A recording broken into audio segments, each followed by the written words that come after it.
Friends, now next under liberalization is financial sector reforms. Financial sector में जो आपका monetary sector है उसमें कौन कौन से चेंजेस हुए थे. फर्स्ट है आप फाइनेंशियल सेक्टर रिफॉर्म्स होता क्या. फाइनेंशियल सेक्टर के अंदर आपका सारा का सारा फाइनेंशियल इंस्टीट्यूशंस, कमर्शियल बैंक्स हो गया, नॉन बैंकिंग फाइनेंशियल इंस्टीट्यूशंस हो गए, stock exchange markets, foreign exchange markets, ये सब इंक्लूड होता है जिसमें आपके पैसे का आना जाना या पैसे कहाँ से कितना आ रहा है जा रहा है सारे रिकॉर्ड्स वगैरह देखे जाते हैं. अगस्त 1991 के अंदर एक कमेटी थी ऑन फाइनेंशियल सेक्टर रिफॉर्म्स जिनके चेयरमैन थे M Narasimhan. He was appointed by the government of the India. और ये जो कमेटी थी इसने एक रिपोर्ट सबमिट करी थी जिसमें बहुत सारे चेंजेस और मेजर्स थे and so that banking system की, बैंक्स की, जितने भी कमर्शियल बैंक्स हैं या छोटे छोटे बैंक्स हैं उन सब की जो एफिशिएंसी है वो इंक्रीज हो सके और वो प्रॉफिट में कन्वर्टेबल हो सके. ठीक है. फर्स्ट है उसमें shift in the role of the RBI. सबसे पहले आरबीआई का रोल को शिफ्ट किया गया. फाइनेंशियल सेक्टर जो है ये इंडिया का वो पूरा का पूरा आरबीआई के कंट्रोल में है.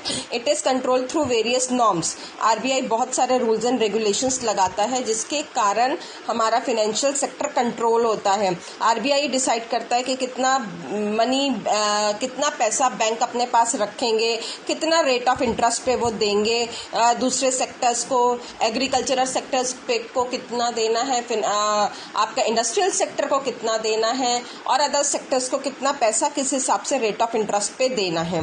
तो फाइनेंशियल सेक्टर है ये अलाउ करता है, डिसीजंस लेता है on the basis of the RBI से कंसल्ट करने के बाद. अब इसी में under this policy of liberalisation RBI का भी रोल शिफ्ट हो गया from a regulator to facilitator. अब वो क्या करेगा, फैसिलिटेट्स भी करेगा. सिर्फ ये नहीं था कि अब वो कंट्रोल करने के लिए नहीं था, वो क्या करेगा, वो फैसिलेट भी करेगा. फैसिलेशन का मतलब इधर होता है कि और भी उनकी प्रॉब्लम्स, अगर उनको पैसे की रिक्वायरमेंट है, पैसे की रिक्वायरमेंट भी उनकी पूरी करेगा, जो नीड है उनके पैसे की वो भी वो पूरी करेगा.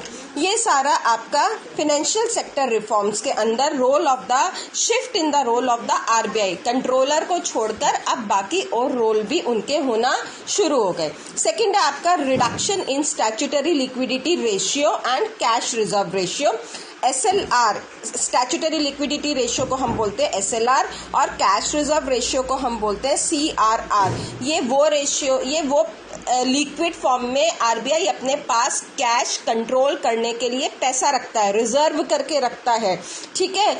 SLR भी आपका रिड्यूस हो गया था और आपका CRR भी रिड्यूस हो गया था.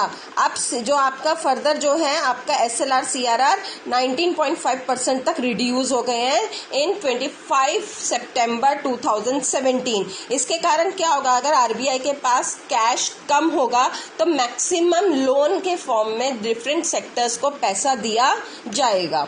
नेक्स्ट है आपका entry of private sector bank. इसी के साथ बहुत सारे प्राइवेट सेक्टर बैंक उस टाइम पे एस्टेब्लिश हुए थे इंडिया में भी, as well as foreign investment bank भी 50% आ गए थे. ICICI, HDFC, HSBC, ये बहुत सारे बैंक्स हमारे सामने एग्जाम्पल है जो बाहर से हमारे देश में, हमारी इकोनॉमी में आए.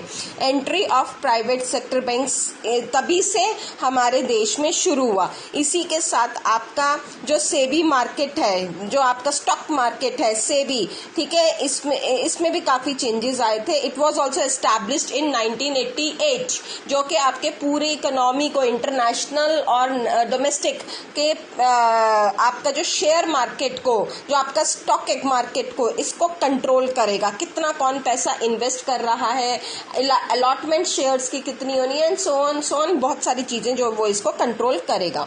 नेक्स्ट है आपका last national stock exchange was also set up in 1992. Foreign institutional investors, merchant banks, mutual funds, pension funds, अब ये भी इंडिया में इंडिया की स्टॉक मार्केट में इन्वेस्ट करने के लिए अलाउ हो गए थे. इंडिया ने अपनी open it stock market for foreign investors. सितंबर 1992 में फॉरेन इन्वेस्टर्स के लिए भी इंडियन इकोनॉमी के अंदर स्टॉक मार्केट ओपन की गई. Thank you.